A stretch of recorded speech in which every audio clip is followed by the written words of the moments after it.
Le voyage, pour moi, c'est surtout aussi une expérience personnelle.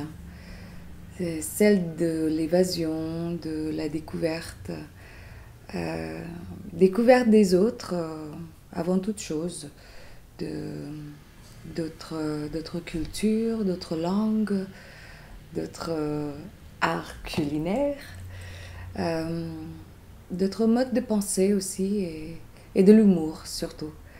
Et j'adore vraiment cette idée de découverte de l'autre en voyageant.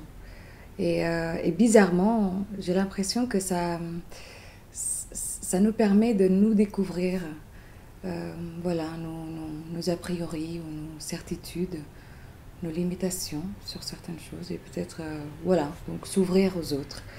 Et je me rappelle un de mes derniers voyages en Asie en tant qu'ambassadrice de la bonne volonté pour l'ONU, j'ai pu visiter un champ de mangrove.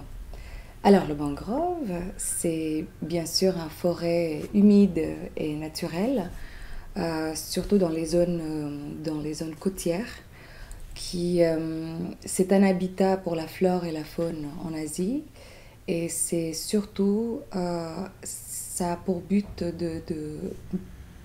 comme une barrière pour arrêter les vents et les marées, surtout dans les zones un peu à risque de tsunami. Et malheureusement, en fait, il y a de moins en moins de forêts, de mangroves en Asie. Donc, j'ai pu aller visiter et puis surtout replanter des mangroves, donc avec mes mains, les pieds dans la gadoue, et puis surtout avec de l'aide de beaucoup de bénévoles sur place.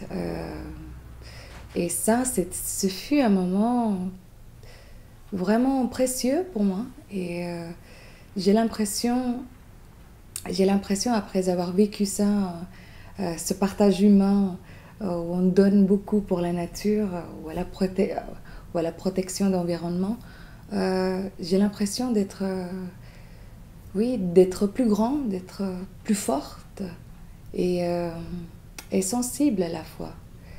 Et justement, c'est le voyage qui m'a permis d'avoir cette expérience.